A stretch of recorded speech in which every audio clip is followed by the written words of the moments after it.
Assalamu alaikum. Welcome to lesson 16, where we look at derived verbs. So what is a derived verb, first of all? A derived verb is a verb that is made from another verb. So in English, we have derived verbs as well. Oftentimes, we use prefixes. So for example, we have the verb play, but then we have the word replay. By putting re, that means I'm playing again. We have other prefixes as well. Sometimes they're not so obvious. So for example, we have the verb stand, and then we have withstand, or stand and then understand, see and then oversee.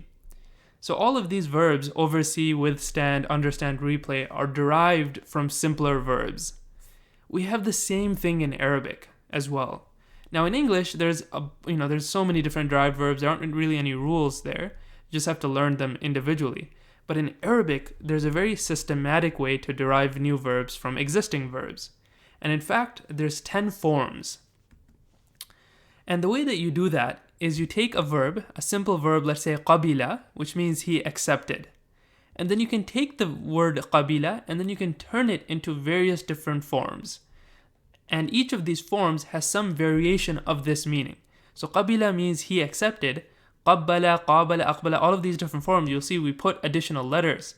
And they have some meaning that is related in some way to accepted.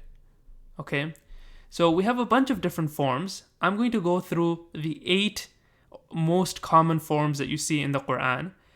There's form 9, which is missing here, but that's very rarely used, so we won't really talk about it. But we will discuss forms 2, 3, 4, 5, 6, 7, 8, and 10. So let's go through it. Okay, the first form that we're going to discuss, form 2, is qabbala.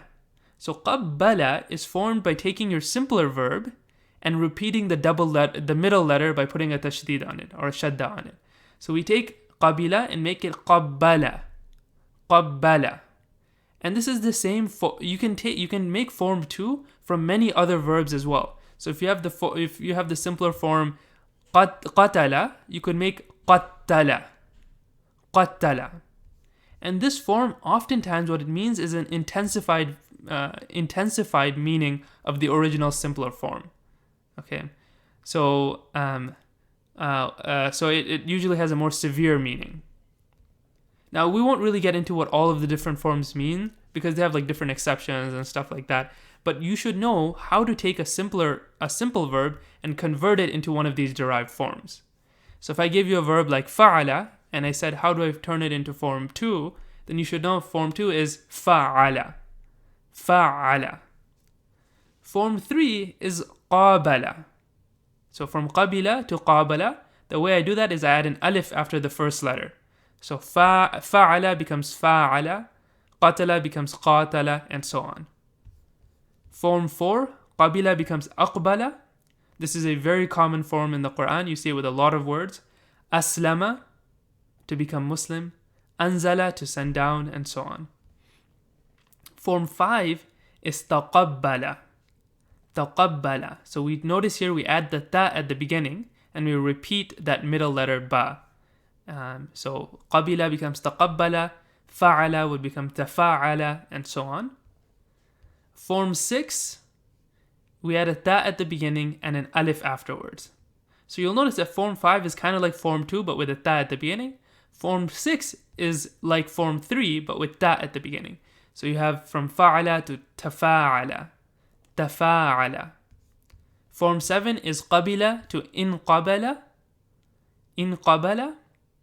I have the alif and the noon at the beginning. And then form 8 is you actually put a ta at the middle of the word after the first letter. So qabila becomes iqtabala. Fa'ala would become ifta'ala, and so on. Form 10 is qabila becomes istaqbala. So this is the longest form. I add 3 letters at the beginning. Alif, sin, and ta. Okay, so why are we going through all of these different forms? It turns out if you know the form, then you will know how to create from this form all of the past tenses as well. And all of the present tense and so on. So I'll give you an example. So these words here, they're all past tense, third person, masculine, singular. So qabbala, if you see a form like this, qabbala, it's past tense, third person, masculine. Allama, past tense, third person masculine, singular. What do I mean by that? The word allama means to teach. It means to teach. So allama means he taught. And so, but I know how to take any of these verbs and I can make all of the other past tense verb conjugations from it.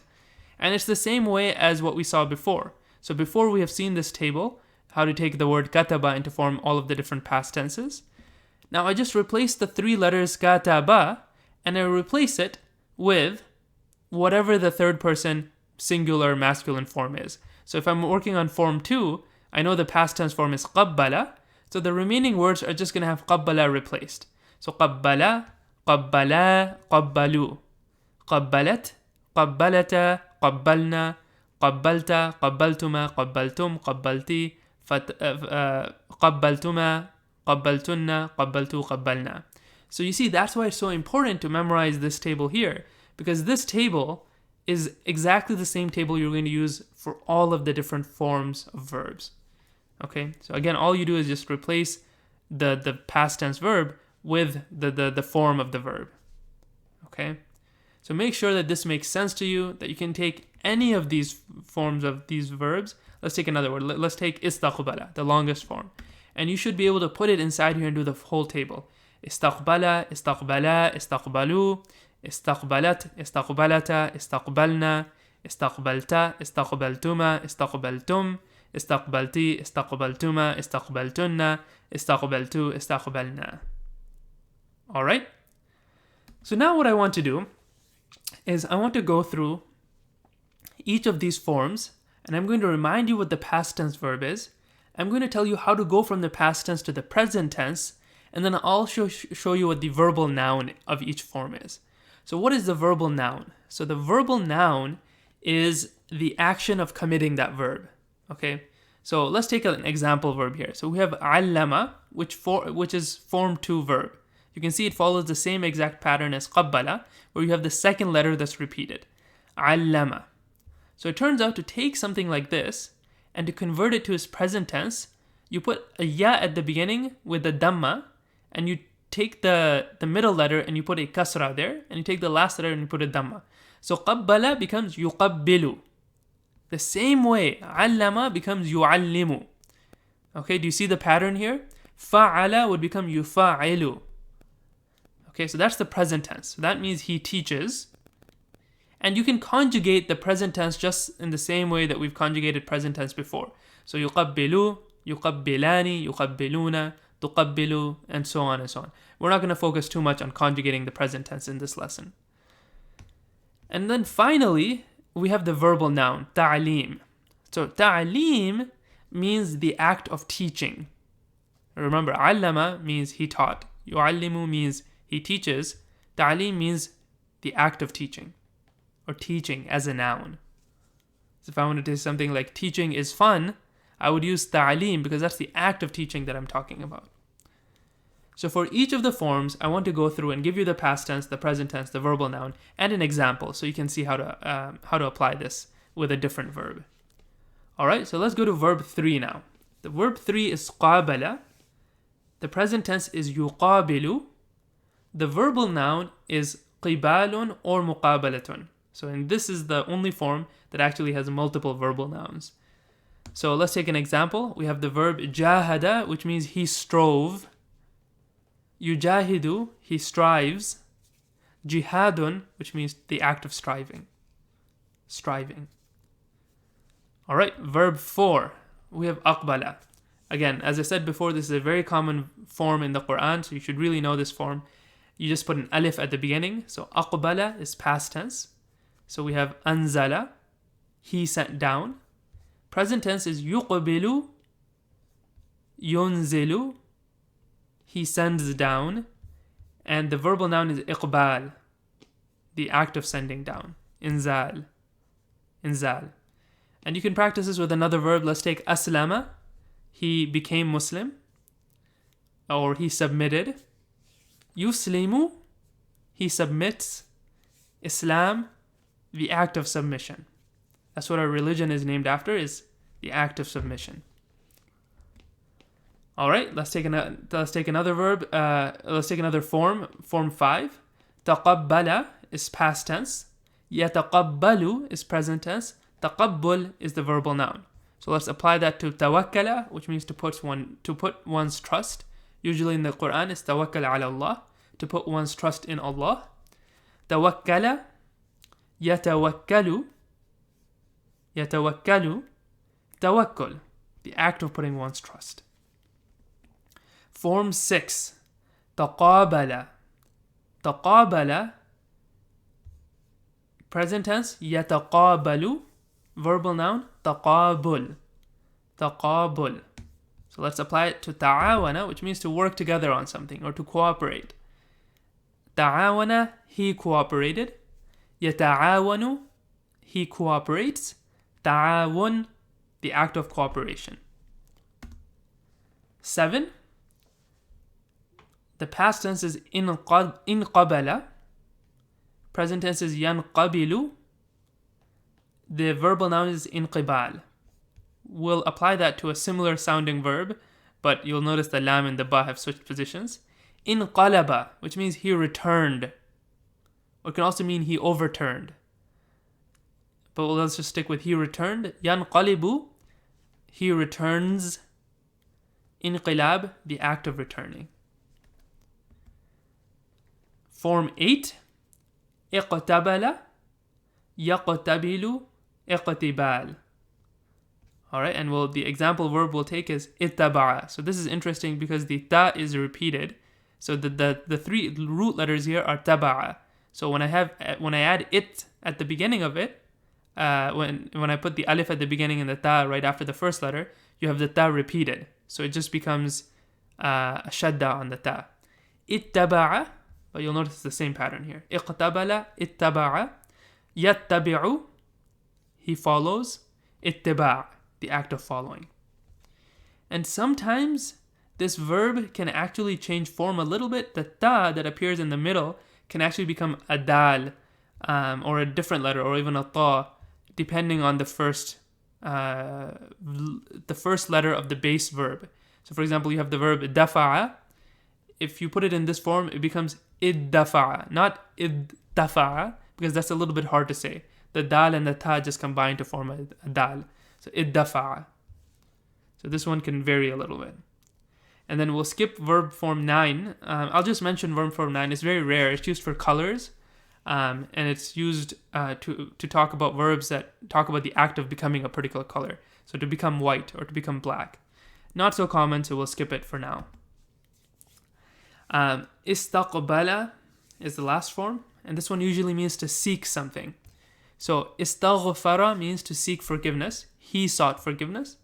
Present tense is yastaqbilu, yastaghfiru. He seeks forgiveness. And istighfar, a verb that we know, a noun that we know, the act of seeking forgiveness. Istighfar, istiqbal. Okay, so go ahead and learn these verb forms. Memorize them. And it'll be so useful because when you're reading the Quran, you'll recognize these verbs forms. You'll see a verb like jahada, or you'll see a verb like taqabbala, and you'll say, oh, okay, I know that verb.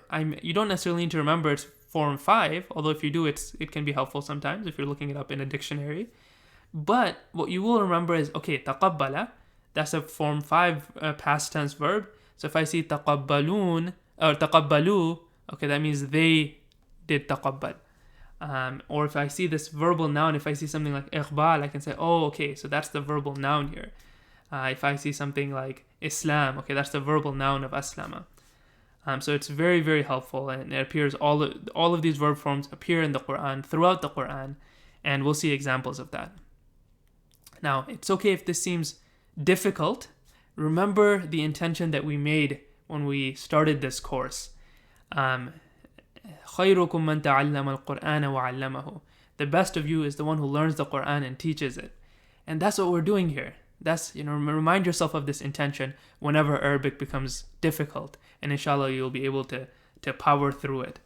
And as a side note, we have now studied the Arabic in order to fully understand this hadith. So let's take a moment and actually understand this, the grammatical structure of this hadith.